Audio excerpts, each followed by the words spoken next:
Not Suicide Squad, but The Suicide Squad. A closer interpretation of what you would find in the comic book. Um, I hate to compare it to the original one, but I got to compare it to the original one because this one, it was better.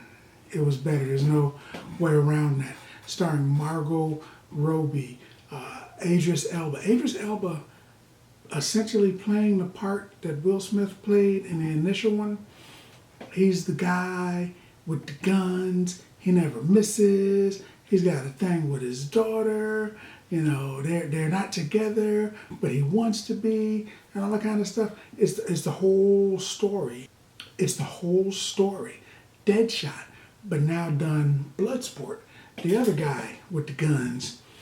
And then John Cena as Peacemaker, who is almost the same guy again.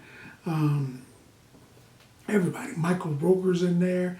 Viola Davis is in there. Nathan Fillion is in there. Just a lot of people. A lot of people. And a lot of villains are in there. And again, this is closer to the comic book because in the comics, they'd send people out constantly. Waller was sending people like waves of villains. And a lot of them was getting finger across the throat. But in this show, much like the other shows, the other stories in the comic books, Viola Waller is telling you, this is your mission. Look over here. When actually she's sticking her hand in your pocket, taking your wallet or something like that. You think you're doing A, but actually you're doing 26. You know, you're never doing what you actually think you're doing. And that was the case. That was the case here. They did a switcheroo kind of a deal. So the Suicide Squad was supposed to go in and do a particular mission. But it turns out that they were being hoodwinked.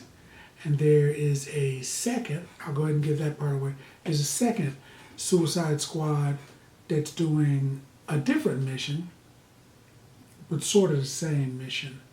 And they arrive on an island that is popular in the comic books, and there's a certain series of villains that you would find there, and they didn't really mention them, but it was cool because they mentioned the island, so they're broadening their world.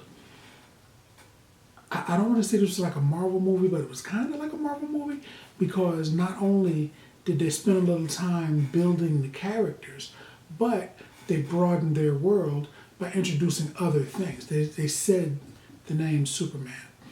They bring Starro. If you've seen the trailers, you know Starro the Conqueror is the main villain. He's the first villain that the Justice League fought. So that's in there. They got a lot of things. There's a lot of moving parts. And if you're a comic book guy and you're watching it, you're like, oh, that, they just said that. So it's very interesting. It looks like they could broaden the DC universe through this movie. I hope so, because that will be cool. Back in the day, I used to watch WWE, and WWE became better when WCW, their competition, became better. So on one station, you'd see one, of your favorite superstars, and then on another station, there'd be another one of your favorite superstars. You were, you're watching both. You were inclined to watch both of them because they were going tit for tat, and they were both improving each other's game. DC and Marvel could do a similar thing.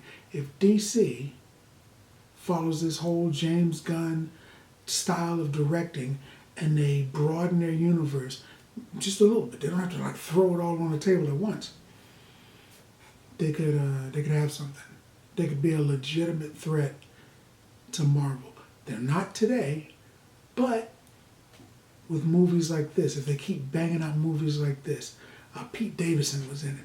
They could have Sean Gunn was in it. They could have a pretty good rival for Marvel. They got a lot of Marvel guys in this movie. So, I mean, that was a thing. You know, there's a lot of them. There's like 5 or 6 Marvel superhero movie guys in this movie. I enjoyed it. I enjoyed it a lot. There was a lot of twists and turns. I don't want to give away too much, but I will say it was better than I expected it to be. I probably say way better than I expected it to be. I expected it to be a little hokey, but it wasn't. They had a good story, good build-up. John Cena and Idris Elba had good chemistry back and forth. A lot of people die that you're not going to expect. You're going to be like, wait, wow, they killed that person? Stay till the end, because there is an Easter egg. There's an Easter egg that explains where this movie / series is going in the future. So you're going to want to see that. You're going to want to see that because that's going to be like the rage of Amanda Waller, how she's going to get back at some people through another character. It looks good. It looked real good. In fact, this movie was so good. And I waited a long time for it, just like Black Widow. I was waiting a long time. Black Widow came out and it was good. You know what? I think this movie was better than Black Widow.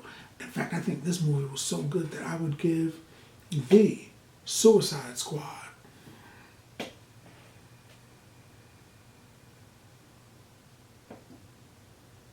8 bags of popcorn, because that's what I think about that. More importantly, what do you think about that? Now that you've seen the movie, now that you've seen this video, let's talk about it in the comments. And as always, if you like this video, if you like the content, subscribe. And then like. Popcorn Passport.